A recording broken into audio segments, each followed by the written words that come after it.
Happy 74th Republic Day to everyone. இன்னைக்கு நம்ம republic day special squid fry பண்ண போகிறோம். வாங்க ஸ்குவிட் ஃப்ரைக்கு தேவையான பொருள் பார்க்கலாம். பாருங்க 1 kg அளவு நம்ம கனவா மீன் வாங்கினோம். இது ஸ்குவிட் வாங்கிட்டு க்ளீன் பண்ணினா ஒரு 700 கிராம் 750 கிராம் இருக்கும். அவ்வளோதான். தலை வந்து நம்ம சைடில் வேற இது தான் செய்யுது. இதுக்கு தேவையான பொருள் காமிச்சிடுறேன் நான். பாருங்க ஒரே ஒரு தக்காளி எடுத்து வச்சுக்கிறோம், 2 வெங்காயம் சின்னதாக பொடியாக கட் பண்ணி எடுத்து வச்சுக்கிறோம், கொஞ்சம் கருவேப்பிலை, கொஞ்சம் கொத்தமல்லி வந்து கார்னிஷ்க்கு, 1 டீஸ்பூன் வந்து ஜிஞ்சர் கார்லிக் பேஸ்ட்டு. அதுக்கப்புறமா மசாலாவில் காமிச்சிடுறேன். நம்ம மசாலா தான் பண்ண போகிறது. கனவா மீன் masala, 1 teaspoon Kashmiri chilli powder, 1 teaspoon வந்து ரெகுலர் சில்லி பவுடரு, 1 டீஸ்பூன் வந்து கொரியாண்டர் பவுடரு, 1 டீஸ்பூன் வந்து ஜீரா பவுடரு, ஒரு 1/2 டீஸ்பூன் வந்து பெப்பர் பவுடரு, 1 டீஸ்பூன் வந்து கரம் மசாலா, ஒரு 1/2 டீஸ்பூன் டர்மரிக்கு. நம்ம இன்னைக்கு மசாலா பண்ணுறதுனால இது தான் க்ரீன் சில்லியெல்லாம் எதுவும் சேர்க்குறதுல இந்த மசாலா தான். இதில் வந்து ஒரு பேசிக் மேரினேஷன் பண்ணிக்கலாம். நம்ம கொஞ்சம் வந்து நம்ம டர்மரிக் சேர்த்துக்கலாம். நம்ம அப்படியே வைக்கிறதோட கொஞ்சம் மிக்ஸ் பண்ணிவிட்டு வச்சாக்கா கொஞ்சம் இது டேஸ்ட் நல்லாயிருக்கும். ஒரு 1/2 hour இல்லை ஒரு 10-15 minutes விட்டால் கூட பரவாயில்ல ஊருக்கு. காஷ்மீரி சில்லி பவுடர் தான், கலரு தான். காரம் சேர்க்கல. காரக்கு வந்து நம்ம அதிலே கரம் மசாலா பெப்பர் எல்லாம் சேர்த்துக்கிறோம் இல்லைங்களா. சில்லி பவுடர்லாம் எல்லாமே கம்மி அளவு தான் பார்த்து சேர்த்துக்கிறோம். கொஞ்சம் வினிகர் சேர்த்துக்கலாம், 1 டீஸ்பூன் அளவு. இப்போ இது நல்லா மிக்ஸ் பண்ணிவிட்டு நம்ம நல்லா மிக்ஸ் பண்ணிவிட்டு இதில் நல்லா ஊறட்டும். ஒரு 1/2 மணி நேரம் இல்லாட்டி ஒரு 15 நிமிஷம் வரைக்கும் நம்ம விட்டுடலாம். பாருங்க ஒரு பேன் வச்சுட்டு நம்ம கொஞ்சமாக ஆயில் சேர்த்துக்கணும். இதில் கடுகு எண்ணெய் சேர்த்துக்கிறேன் நான். கொஞ்சம் சூடானவே நம்ம இருக்கிறது வெங்காயம் சேர்த்துக்கலாம். கொஞ்சம் அதிகமாக வெங்காயம் இருந்தாக்கா நல்லாயிருக்கும்.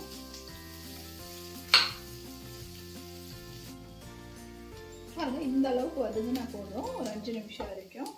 இதுக்கு மேலே நம்ம ஒரு தக்காளி சின்னதாக கட் பண்ணி வச்சுக்கிட்டு சேர்த்துக்கலாம். இதுலேயே 1 டீஸ்பூன் இஞ்சி பூண்டு பேஸ்ட்டு 2 சேர்த்துக்கலாம்.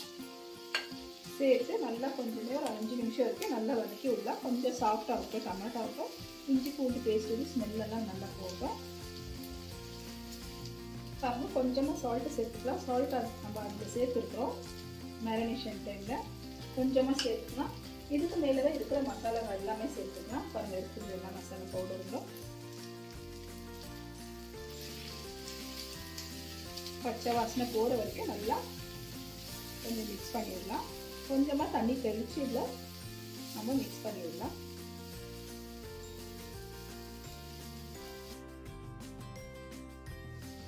பாருங்க கொஞ்ச நேரம் நம்ம மூடி வச்சுட்டு இருந்தோம்.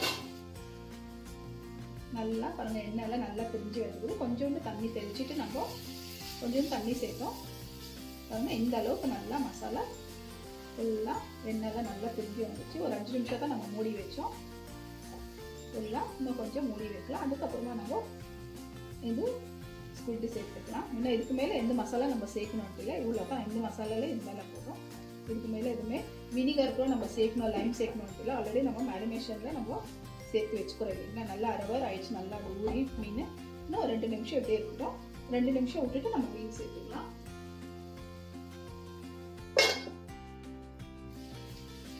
பாருங்க ஒரு 2 நிமிஷம் நம்ம விட்டுட்டு மூடி திரும்பியும் இப்போ நல்லா மிக்ஸ் பண்ணிவிட்டு இப்போ அது மேரினேஷன் பண்ணி வச்சுட்டு இதை சேர்த்து பாருங்க நம்ம நல்லா மிக்ஸ் பண்ணிவிட்டு ஒரு 1/2 hour விட்டுட்டோம்.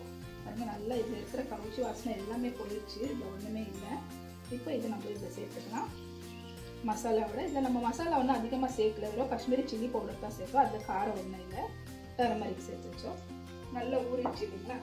சால்ட் கூட இதில் நம்ம சேர்த்துருக்கோம். நல்லா இப்போ ஃபுல்லாக மிக்ஸ் பண்ணி விடலாம். இதில் வினிகர் கூட சேர்த்ததுனால கொஞ்சம் நல்லா இது கவுச்சி வாசனைலாம் எதுவுமே இருக்காது. பாருங்க சேர்த்து ஒரு 2-3 நிமிஷம் வரைக்கும் நம்ம மூடி வச்சுட்டோம் இல்லைங்களா. மிக்ஸ் பண்ணிவிட்டு பாருங்கள் இந்த அளவுக்கு நல்லா இது வெந்துடுச்சு. இந்த மாதிரி ஸ்ப்ரிங் மாதிரி ரவுண்ட் ஆகிடுச்சு. இப்போ நல்லா மிக்ஸ் பண்ணி விட்டுடலாம். ஃபுல்லாக திருப்பி விடலாம். கொஞ்சம் மேலே கீழே எல்லாமே திருப்பி விட்டுட்டு இன்னும் ஒரு 5 நிமிஷம் வரைக்கும் நம்ம மூடி வைக்கலாம். நம்ம ட்ரை பண்ணிக்கலாம். உங்களுக்கு இந்த மாதிரி கிரேவி வேணும்னா கூட நீங்கள் வச்சுக்கலாம், இல்லை ட்ரை பண்ணலனாக்கா ட்ரை பண்ணிக்கலாம். கிரேவி வேணும்னாக்கா இந்த ஸ்டேஜில் நம்ம இன்னும் 2-3 நிமிஷம் விட்டுட்டு ஆஃப் பண்ணிடலாம். ட்ரை வேணும்னா ஒரு 5 நிமிஷம் 5-6 நிமிஷம் விட்டாக்கா ஃபுல்லாக ட்ரை ஆகிடும். அவ்வளோதான், ஜாஸ்தி நேரம் விடக்கூடாது. இப்போ திரும்ப மூடி வைக்கலாம் ஒரு 5 நிமிஷம் வரைக்கும்.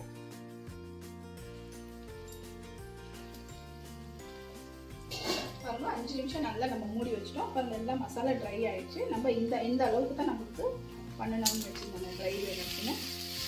பாருங்க சூப்பராக நம்மளுக்கு ஒரு 10 மினிட்ஸ் ஆகிடுச்சு. குயிக்காக நம்மளுக்கு ரெடி ஆகிடுச்சு. மேரினேஷன் பண்ணி ஒரு 1/2 hour பண்ணி நம்ம ஃபஸ்ட்டே வச்சிட்டோம்னாக்கா இந்த மாதிரி ஒரு 10 மினிட்ஸில் நம்மளுக்கு இந்த மாதிரி ரெடி ஆகிடுது.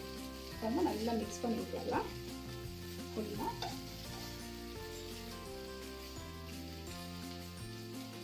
கொஞ்சமாக மேலே நம்ம கருவேப்பிலையோ கொத்தமல்லியோ சேர்த்துக்கலாம்.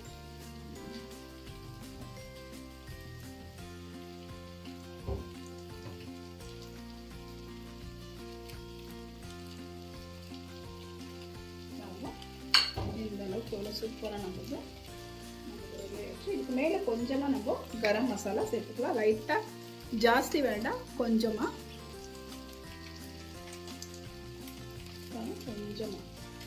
ஜாஸ்தி சேர்க்கணும், கொஞ்சமாக சேர்த்தா போதும். இது ஃப்ளேவர் நல்லாயிருக்கும். அதுக்கோசரம் நல்லா மிக்ஸ் பண்ணி வச்சுக்கலாம். நம்ம லாஸ்ட்டில் கருவேப்பிலை கொத்தமல்லி சேர்த்ததுனால அந்த ஃப்ளேவர் கருவேப்பிலை கொத்தமல்லி ஃப்ளேவர் நல்லா சூப்பராக நல்லா டேஸ்ட் ஆகணும். அதுக்கோசரம் தான். இப்போ உங்களுக்கு நான் டிஷ் அவுட் பண்ணிவிட்டு காமிக்கிறேன்.